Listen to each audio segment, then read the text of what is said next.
সেইটো আমি ঘটনাটো তীব্ৰ গৰিহণা দিছো কাৰণ আমাৰ জাতীয় উৎসৱৰ দিনা সেইটো ঘটনা হ'ব নালাগিছিলে যেটো আমি পাইছো আমাৰ ক্ষীৰোদ চাংমাই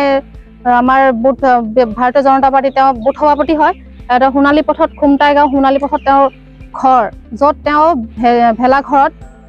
গাহৰি কাটি আছিলে জাতীয় উৎসৱ বুলি কিন্তু সেইটো সময়ত কিছুমান অচিনাক্ত ব্যক্তি অচিনাক্ত নহয় আচলতে তাহাঁতৰ ওচৰ চুবুৰীয়া মানুহ কিছুমান আছিলে আমাৰ বিপৰীত ধৰ্ম তেওঁলোক আহি দায়ৰে আৰু এটেক কৰিছিলে এটেক কৰিবলৈ তেনেকে প্ৰাণৰ ভাবুকি দিছে সেইটো আমি মানি নলওঁ কাৰণ আজি প্ৰাণৰ ভাবুকি দিছে আজি তাহাঁতক দিছে কাইলৈ আমাক দিব পাৰে আমি ৰাস্তাত ওলাব আমাকো তেওঁ ৰাতি আঘাত কৰিব পাৰে মহিলাৰ গাত আঘাত দি পেলাই মচি বস্ত্ৰ কাপোৰ কানি ফালিছে সেইটো আমি ইমান সহজে মানি নলওঁ কিন্তু দিয়া হৈছে 5 দিন উকলি গ'ল আৰক্ষীৰ ভূমিকা কি ক'ব তেওঁলোকৰ মতে তেওঁলোকে কাম কৰি আছে আমি ইমান আৰক্ষী ইমান আইনভাৱে আমি এটো যোৱা নাই বাৰু কিন্তু আমি এটো আৰক্ষীক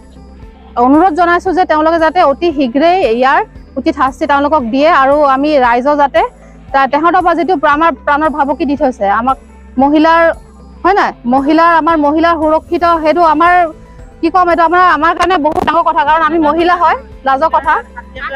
ডাঙৰ কথা এটো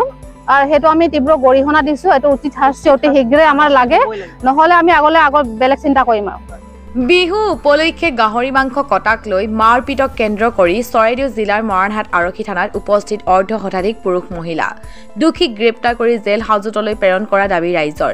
মৰাণহাটৰ খুমটাই সোণালী পথত উৰুকাৰ দিনা ভেলাঘৰৰ কাষতে গাহৰি মাংস কাটিছিল ক্ষীৰোদ চাংমাই আৰু প্ৰণৱজ্যোতি গগৈ নামৰ লোক দুজনে সেই সময়তে গাঁওৰক্ষী বাহিনী আৰু স্থানীয় একাংশ ৰাইজ আহি গাহৰি মাংস কটাত বাধা প্ৰদান কৰে ইয়াৰ পিছতে লোক দুজনে গাহৰি কটা বন্ধ কৰিবলৈ বাধ্য হয় ইয়াৰ পিছত পুনৰ নিখাৰ ভাগত ভেলাঘৰত থকা অৱস্থাত ক্ষীৰোদ চাংমাইক বাহিৰলৈ মাতি আনি একেটা বিষয়ক লৈ মাৰধৰ কৰে সাহিল আহমেদ উৰফে সাহিদ কবিৰ আহমেদ আৰু ৰেকিব আহমেদ নামৰ যুৱক তিনিজনে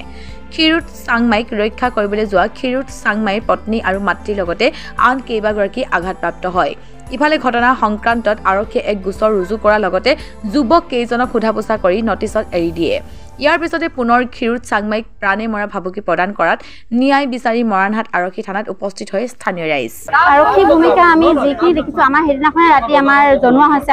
আৰক্ষী আহিলে আহি কিনি আপোনাৰ ধৰি লৈ গৈছে ইহঁতক ৰাতিপুৱা ধৰি লৈ গৈছে নি কিনি আকৌ আপোনাৰ এৰি দিয়া হ'ল একো মানে তদন্ত কৰা নহল দুখে একো এতিয়া শাস্তি পোৱা নাই আমাৰ কি হৈছে এতিয়া সোমাবলৈ ভয় হৈছে ইহঁতি ওলাই যোৱাৰ পাছতে আমাৰ আকৌ মানুহখিনিক মৃত্যু ভাবুকি দিছে গাড়ীয়ে খুন্দিয়াইছে কিন্তু যদি আপুনি নলাত যদি জাপ মাৰি নিদিলেহেঁতেন এজন মানুহ আজি তাৰমানে নাথাকিলেহেঁতেন আমাৰ মাজত ইহঁতি মানে এই ওলাই কিনি থানাৰ পৰা ওলাই কিনি ইহঁতি সাহস পাইছে আৰু আমাক মানে চেলেঞ্জত লৈছে যে তহঁতি কি কৰিব পাৰিলি আমি এতিয়ালৈকে একো মানে ন্যায় পোৱা নাই আমাক ন্যায় লাগে আৰু আমি বহুত লাজ পাইছো যে আমি বিহুৰ দিনাখন আমি মানে শান্তি মানে বিহু উদযাপন কৰিব পৰা নাই আমাৰ গাহৰিক লৈ ইহঁতে প্ৰশ্ন কৰিছে কিয় কাটিবি কি অধিকাৰত কাটিবি ইহঁতৰ সেইখিনি ক'ব কাৰণে ৰাইট নাই বিশেষকৈ আমাক ন্যায় লাগে দুখীয়ে শাস্তি পাব লাগে মুকলি আকাশত লগত আপোনাৰ ঘূৰি ফুৰিছে মুছলিম সম্প্ৰদায়ত কিছুমান মানুহ আছিলে লোক আছিলে আপোনাৰ সাহিদ বুলি কয় কাদিৰ তাৰপাছতে আৰু ৰেকিব কেইজনমান আছে চটুৱা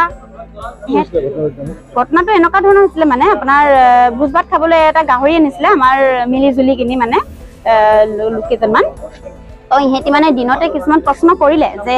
কাৰ পাৰ্মিশ্যন কাটিছ কাৰ অধিকাৰত কাটিছ কাক সুধি কাটিছে এনেকুৱা ধৰণৰ প্ৰশ্ন কৰিলে সেইটো আমাৰ দিনতে মানে চেটেল কৰা হৈ গ'ল দাদা এজনে ক'লে আৰু যে হ'ব বাৰু মানে মাফ খুজিছোঁ হ'ব আমি নাকাটো এনেকুৱা বুলি কয় সেই বিহুৰ উপলক্ষে আমাৰ আনিছিলে গাহৰিটো তাৰপাছতে ৰাতিলৈ ইহঁতি কি কৰিছে আমাৰ মানে ঘৰতে আমি জুই ফুৱাই আছিলোঁ ফূৰ্তি কৰি আছিলোঁ আমি তাৰপিছতে দাদা এজন মানে ঘৰলৈ যাওঁতে অকলে পাই কিনি মানে মাৰিছে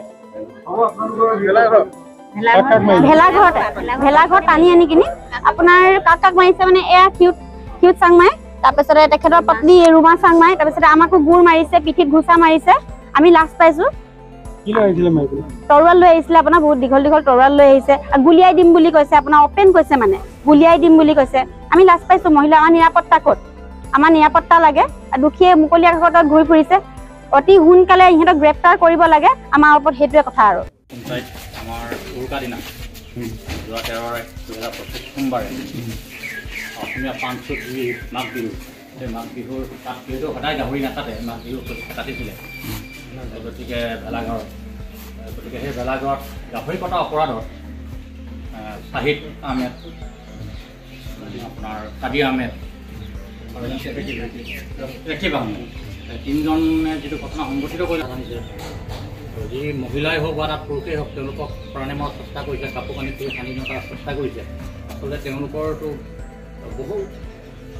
শাস্তি পাব লাগে কি কাৰণে মানে তেওঁলোকে থানাৰ দুৱাৰমুখলৈ আহিও পুনৰ তেওঁলোকে গুচি যাবলগীয়া হৈছে আচলতে ৰাইজৰ মাজত এইটো এটা ডাঙৰ প্ৰশ্ন হৈ আছে আৰু আপোনাৰো কাৰ্যকাল বেছিদিন নাই কিছুদিনৰ কাৰণে আছে আপুনি এই মাহটো গতিকে আপোনাৰ সন্মানে ভৱিষ্যত কৰিবলৈ হ'লে ধৰক আমি যিবিলাক গণতান্ত্ৰিক মাধ্যমেৰে গণতান্ত্ৰিক দেশত অস্থিতিতা যিবিলাক আন্দোলন আমি কৰিবলগীয়া হয় নিশ্চয় সেই আন্দোলনৰ মাজে আমি যাবলগীয়া হ'ব কিন্তু আমি আশা ৰাখিছোঁ এটা বা ৰাইজে এটাই ৰাখিছে আপোনাৰ জীৱনৰে এক মুহূৰ্তত আপুনি মানে তেওঁলোকক আকৌ পুনৰ গ্ৰেপ্তাৰ কৰিব লাগে গ্ৰেপ্তাৰ কৰি আনিব লাগে তেওঁলোকক যিহেতু আপোনাৰ লগত কথা পাতোঁতে আপুনি মোক জনাইছিলে যে 19 তাৰিখে মই তেওঁলোকক পুনৰ নটিচ দিয়া আছে তেওঁলোক আহিব গতিকে 19 তাৰিখেই হওক বা আজিৰ ভিতৰতেই হওক তেওঁলোকক পুনৰ গ্ৰেপ্তাৰ কৰি আনি যিমান মানে যিখিনি পাৰি আমি চাইছোঁ আমি একবিলাক লগাব পাৰি তেওঁলোকক কোনো হাজাৰ টকা আছে বিহু ফেৰি কৰিছে গতিকে তেওঁলোকতো 10 বছৰকৈ 15 বছৰমান জেল চাব লাগে গতিকে সেই ব্যৱস্থাৰ মাজেৰে মানে কি কৰিব পাৰি গতিকে সেই কথাটো আমি আপোনাক অনুৰোধ জনাইছোঁ মহিলা এটা কৰিছিল গতিকে আমি আকৌ কেছ দিয়া নাই যিহেতু এটা কেছ বনি গ'ল ডাবল কেছ নহ'ব গতিকে আমি পুনৰ আমাৰ কথাটো গ্ৰহণ কৰোঁ আইনী প্ৰক্ৰিয়াৰ মাজেৰে সম্পূৰ্ণ আমি কামখিনি কৰি যাম নিখুঁতভাৱে কৰি যাম মুঠত তেওঁলোক গ্ৰেপ্তাৰ হ'ব লাগে আৰু তেওঁলোক জেল হাজতলৈ যাব লাগে স্পষ্ট কথা মানে এনেকুৱা ধৰণৰ আমি গম পাইছোঁ কেছটো আজিৰ তাৰিখত আইনৰ মজিয়ালৈ গুচি গ'ল তেওঁলোকে কালি কোৰ্টলৈ গৈ পিনে তেওঁলোকে দৌৰাদৌৰি কৰিব লাগিব নিশ্চয় এইটো কথা আমি বুজি পাইছোঁ কিন্তু প্ৰথম প্ৰাথমিক শাস্তি হ'ল তেওঁলোক জেল হাজতলৈ যাব লাগিব সেইটো হ'ল প্ৰথম শাস্তি তেওঁলোকে বাকী শাস্তি আইনে পিছত আইনগতভাৱে যিখিনি আইনী প্ৰক্ৰিয়াৰ মাজত যোৱাৰ পিছত আদালতে যিটো নিৰ্ধাৰণ কৰি দিব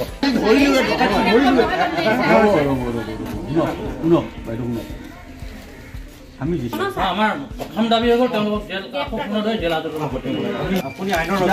আইনী প্ৰক্ৰিয়া মতে গোটেইখিনি কৰি দিয়ক সেইটো এটা কথা দেই মই কথা কৈছোঁ আমাৰ অলপ মেন পাৱাৰটো কম বুজিছে ঠিক আছে মেন পাৱাৰটো কম আপুনি আমাৰ ইয়াত ৰখীয়া আমাৰ নিৰাপত্তাৰ দায়িত্ব আপোনাৰ ওচৰত আছে আমি আপোনাৰ ওপৰত ভৰসা নকৰি কাৰ ওপৰত কৰিম আপুনি সেইকাৰণে আমাক মানে সেইটো নিৰাপত্তা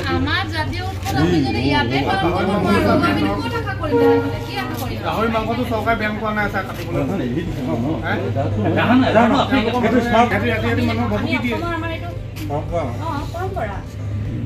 সেইটো ফিজিকেলি এছল্ট কৰিবলৈ কাৰোবাৰ ৰাইট আছে নেকি কিবা যদি থাকিব আপুনি কওক নিশ্চয় এইটো এটা অতি দুৰ্ভাগ্যজনক কথা অসমীয়া জাতিৰ প্ৰাণস্বৰূপ মাঘ বিহুৰ উৰুকা দিনা মৰাণহাট আৰক্ষী থানা অন্তৰ্গত খুমটাই যি সোণালী পথৰ কাষত মাঘ বিহুৰ উৰুকাত যিহেতু ভোজ হয় ভোজৰ বাবে গাহৰি কাটিছিলে তাত সদায় গাহৰি নাকাটে আৰু সেই গাহৰি কটাৰ অপৰাধত প্ৰায় দিনটোৱে তেওঁলোকে কেইজনমান দুষ্ট ব্যক্তিয়ে চাহিল ৰাকিব কাদিৰ এনেকুৱা ধৰণৰ বা কোন আছে আৰু সেইসকল ব্যক্তিয়ে সন্ধিয়া সময়ত তেওঁলোকে কাজিয়া সংঘটিত কৰিছে গাহৰি কটাত তেওঁলোকে বাধা প্ৰদান কৰিছে অসমীয়া জাতিৰ প্ৰাণস্বৰূপ যি মাঘ বিহু উৰুকা ভোজ সেই মানুহঘৰত সেইদিনাখন নাইকিয়া হৈ পৰিল ম্লান পৰি গ'ল গতিকে নিশ্চয় এইটো এটা অতি দুৰ্ভাগ্যজনক কথা এঘৰ মাঘ বিহু উৰুকা দিনাৰ এঘৰ মানুহৰ ঘৰত যদি ভোজৰ নিশাটো তেনেকুৱা ধৰণৰ ম্লান পৰিবলগীয়া হয় গাহৰি মাংস কটাক বাধা প্ৰদান কৰি যদি ধৰ্মীয় মেৰুকৰণৰ সৃষ্টি কৰিবলগীয়া হয় নিশ্চয় এইসকল দোষীয়ে কঠোৰ পৰা কঠোৰ শাস্তি পাব লাগিছিলে নটিচৰ বিনিময়ত থানাৰ পৰা মুকলি হৈ গ'ল তাৰ পিছতো তেওঁলোকে ভয় ভাবুকি প্ৰদান কৰি আছে ৰাইজক আমি থানাৰ পৰা মুকলি হৈ আহিলোঁ কি কৰিব পাৰিলি প্ৰাণে মৰা চেষ্টাৰ কিছুমান বা প্ৰাণে মৰা ভাবুকি তেওঁলোকে কথাৰ বিভিন্ন সমাজত তেওঁলোকে বাতাবৰণ এটা সামাজিক বাতাবৰণ বিনষ্ট কৰি আছে গতিকে ৰাইজ আজি শংকিত হৈ পৰিছে গতিকে ৰাইজ পুনৰ গোট খাই পিনে দল সংগঠনৰ প্ৰতিনিধি হওক বা স্থানীয় ৰাইজেই হওক বা মৰাণবাসী ৰাইজেই হওক আজি পুনৰ ওলাই তেওঁলোকক গ্ৰেপ্তাৰ কৰিব লাগে কাৰণ তেওঁলোকে